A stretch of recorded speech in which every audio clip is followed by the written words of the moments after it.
Hey guys, welcome to the 6th C# tutorial that I'm making for the new Boston. And in this tutorial, I'm going to be showing you how to use the if statement. So all you're going to need for this tutorial is a button and a text box. And once you have that on your form, just go ahead and double click on the button. Alright, so basically what an if statement does is it will check to see if a statement is true. And if that statement is true, then it will do something else. So to write an if statement, you're just going to want to write if, and then following that you're going to want to put two parentheses, and in these two parentheses is the statement that you're going to want to check to see if it's true or not. And we're going to want to check to see if text box 1's text equals Adam. So we're going to say if text box 1 for our text box, and then say dot text for the text property of our text box, and we want to say if the text of the text box is Adam, then we're just going to have a message box show saying hello. Alright, and the reason that we have to put two equal signs here is because two equal signs will check to see if it's true or not, where one equal sign will just set the value of text box 1. So if we were to just put one equal sign there, it would throw an error, but if we were to put it outside of an if statement, it would just set the text of text box 1 to Adam, and we don't want to do that. We want to check to see if text box 1's text is equal to Adam.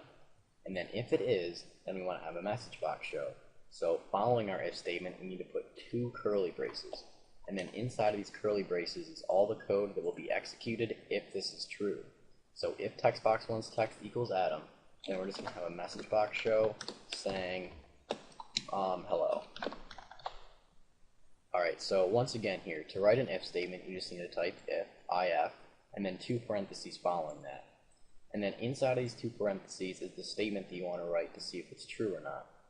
So if text box 1's text equals Adam, then we're going to have a message box show. And the reason that we have to have two equal signs is two equal signs will check to see if the value is equal to Adam. But one equal sign will set the value. And we don't want to do that. We want to check. Alright, so let's just go ahead and debug here. And if text box 1's text equals Adam, then we should have a message box show. So it's equal to Adam right now. And we click the button, you get hello. But if text box 1's text equals anything besides Adam, we're not going to get that message box. So if we type like hello in, no, we don't get that message box because this will only occur right here if text box 1's text is equal to Adam. Alright, what if you want to check to see though if text box 1's text doesn't equal Adam? So you will always get the message box unless text box 1's text equals to Adam. And to do that, you're just going to want to put exclamation point equal sign. And what this means is it will check to see if text box 1's text doesn't equal Adam. So if text box 1's text doesn't equal Adam, then we'll get a message box to show. Alright, so let's just go ahead and debug here. So the message box will show every time unless text box 1's text equals Adam. So we're just going to put hello in here, should get Adam, or hello I mean, yep. Type in anything else, hello, yep. But if we type in Adam, then this will return false because it will say if text box 1's text doesn't equal Adam, and it does equal Adam, so we'll never get to this code. So let's just click this button, and nope, we don't get that message box because text box 1's text equals Adam.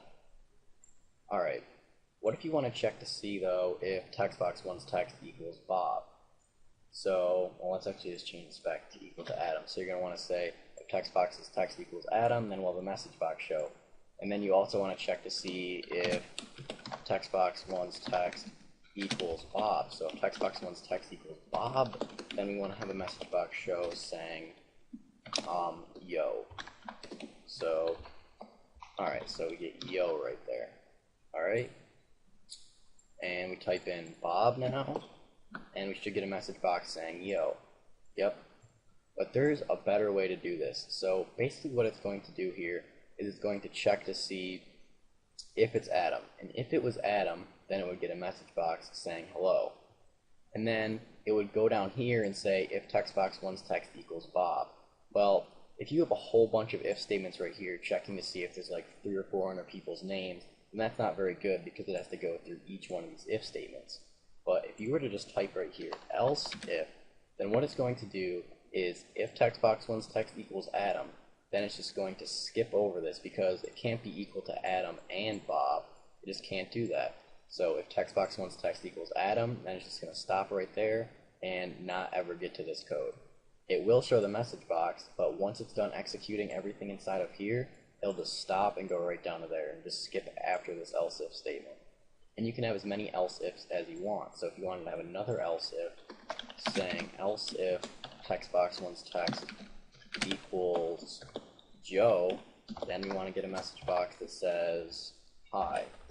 So we'll just have a message box saying hi. Alright, so let's just go ahead and make sure that this works here. So if we type in Adam, we should get a message box saying hello. Yep. If we type in Bob, we should get a message box saying yo. Yep. And if we type in Joe, we should get a message box saying hi. Yep, perfect. And if we type in anything else, all these are going to return false. These are all going to be false, and we won't get anything. Yep, perfect. Alright, and before I end this tutorial, let me just show you one more thing. There's something called else, and the else will only occur if all of these are false. So if text box one's text doesn't equal Adam, it doesn't equal Bob, and it doesn't equal Joe, then we can just say else right here, and then it will do whatever's inside of here.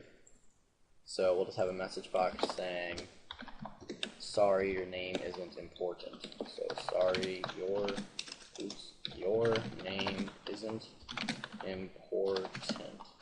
Okay, so if your name isn't Adam, Bob, or Joe, then we'll get this message box saying, sorry, your name isn't important. So let's just go ahead and make sure that this works. So if we type in Adam, we get hello. If we type in Joe, we should get hi. But if we type in anything else besides Adam, Bob, or Joe, then it's just going to go to this else right here, and we're going to get sorry, your name isn't important.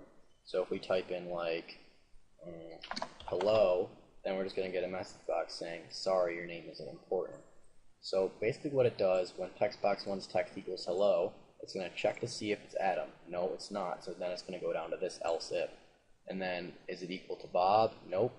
Is it equal to Joe? Nope. Alright, so then we're going to do this else right here. We're just going to have a message box show saying sorry, your name isn't important. Alright, so that's pretty much it for this tutorial on using the if, else if, and else. So see you guys.